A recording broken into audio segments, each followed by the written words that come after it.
Warning, this video is intended for adult collectors. It contains plastic collectibles, questionable opinions, and a guy that loves his Japanese noisemakers. Incoming random review in 3, 2, 1.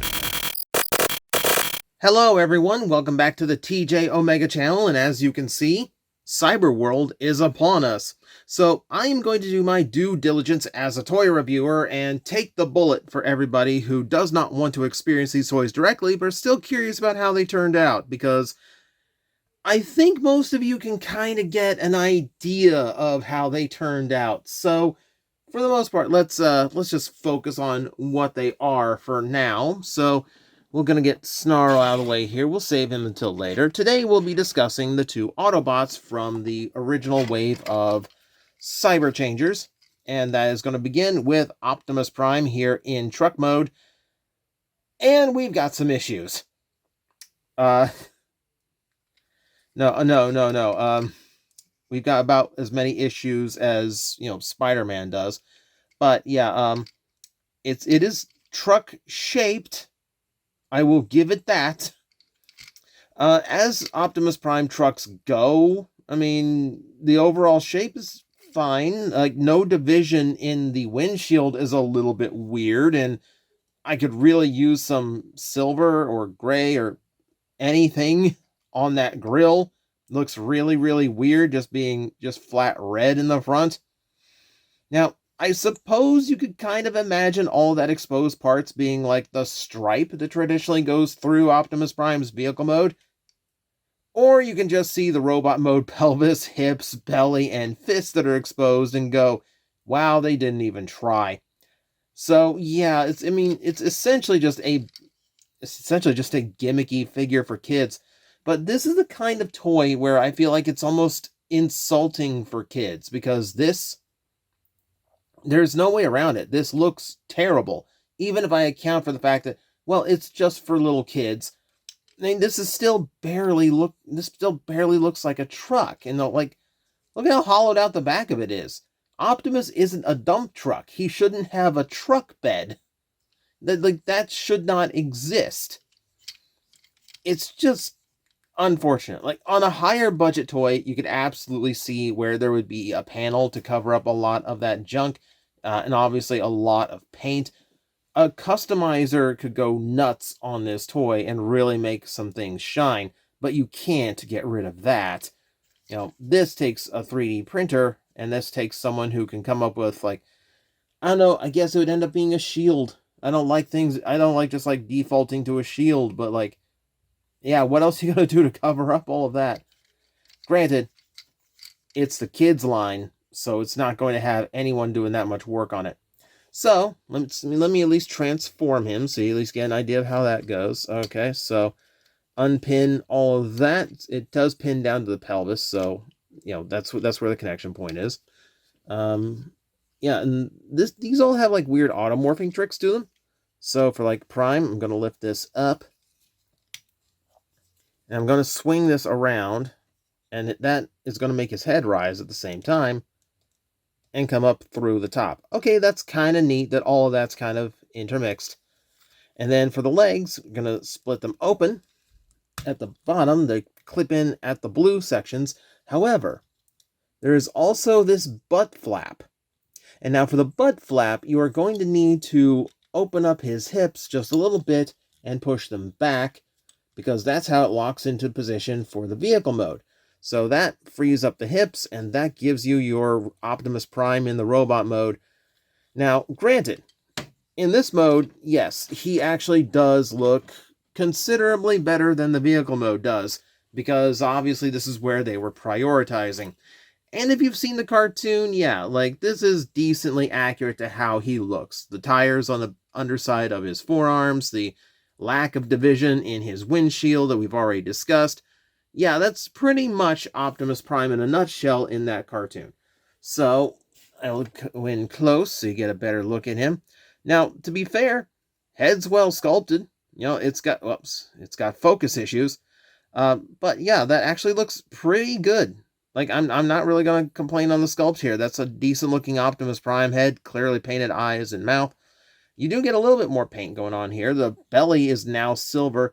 This grille is silver, but the run in vehicle mode doesn't get to be. The hands are painted in blue, otherwise they are cast in red plastic. You got white being officially introduced into the equation. And yeah, then you have these big old tires sticking out toward the front of his legs, whereas typically they would be rotated to the back, or they would just be on the back, period. So, yeah, and obviously, because this is a very simple toy, there's a lot of details that are missing, like, the smokestacks are not painted, but also, yeah, little residual things from transformations, like this big section here, and, those connecting tabs underside. This is what it is. I think it's meant to be very simple, very inexpensive, and extremely easy for kids to handle and operate. But like I said, there comes to a point where I feel like it's almost insulting for the kids. They're not that dumb. They know when it's going to look bad, and they're going to treat it as such. And yeah, this feels like something a kid's going to get bored with very quickly. It's almost like disposable Transformer, if that makes any sense. Articulation is the same on all of these guys, but we will demonstrate on all of them. So ball joints at the shoulders, which are a little bit hindered due to sculpting, but you can get most of the range out of them. See, hips are ball jointed and knees are hinged. They are tight hinge. One thing I will give this toy credit, the joints are dead solid on this guy. He passes the wiggle tests. So very limited 6-point articulation. For us who have been collecting for a while, I would equate this to essentially a large version of the Heroes of Cybertron, or the original Legends class, where, very simple transformation, very little articulation. These just happen to be bigger and better painted than those were.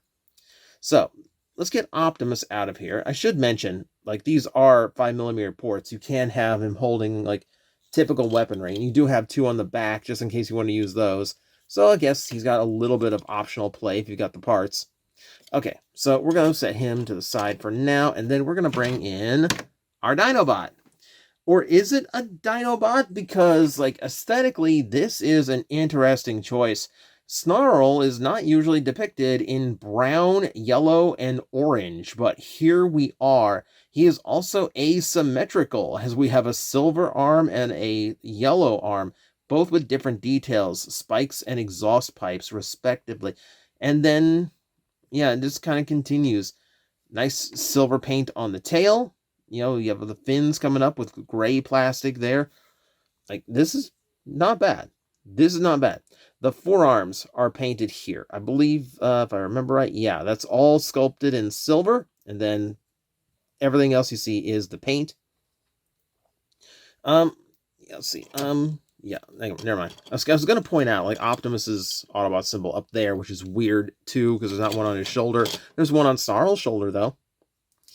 So, yeah, obviously, as far as, the beast modes go, I will say, we're going to look at Megatron tomorrow. This is pulling it off better, because this does do a better job of looking like a solid leg. The extra little toes that stick out from the knee, that helps a lot in creating that illusion. And you can see the toes on the fist, so they're trying to make it look like the fists. Honestly, yeah, I'm not terribly annoyed at this Stegosaurus mode, outside of the part where, these are obviously just robot mode arms pointed down. This is where I really wish they had at least some kind of, bicep rotation, a ball joint in the elbow, something that would have cleaned this up a lot, I will say, they didn't need to, but he does have an opening mouth that is sculpted completely, teeth and tongue all there. You can see his top row of teeth, too. Okay, we'll transform him now, which starts with taking off the tail, then unfolding the legs like so. And then the beast changers do something neat, which is you basically just push them up to transform them. So if I get a good grip here, I have to grip up here because it's a little bit snug. You can see that motion right there. And that auto transforms everything. I'll show it to you from this angle too. So that auto transforms both heads into their robot mode positions. Yeah, and just like that, you have your Snarl in the robot mode. And this is where aesthetically he gets interesting, because now the color layout and the asymmetrical parts scream Junkion. And that's an interesting take. A Dinobot that came from the planet Junk. That's a little bit different. That's a little bit interesting. So, taking a look at the head, he does have a little bit of personality to his face sculpt. He's got a bit of a grimace going on. Not a happy camper. A lot of times Dinobots aren't, so not terribly surprising. It's a nice sculpt, though. It is a nice sculpt. It's definitely going for a different take on, like, Snarl. Even though he is a Stegosaurus, he's doing something very, very different design-wise. Now, we don't really have to talk too much about paint, etc., because, well, this is all visible in the Beast mode, but I really do like how the colors have actually come together, and they're laid out pretty nicely in this mode. I like it quite a bit. We can also arm him up, since his tail came off with a 5mm peg. We can actually add it to his hand. He's got the same points of articulation, ball joints, and hinges at the knees, etc. So, yeah, you get what you expect. So, yeah, I will say, at the very least, he's interesting. Like, both modes are kind of interesting, whereas Optimus is just kind of there. So, just to give you a little bit of scale, to end us off here, yeah, these are, there's a downside. Like, the low articulation means it's a little bit hard to pose them in action poses to end the review.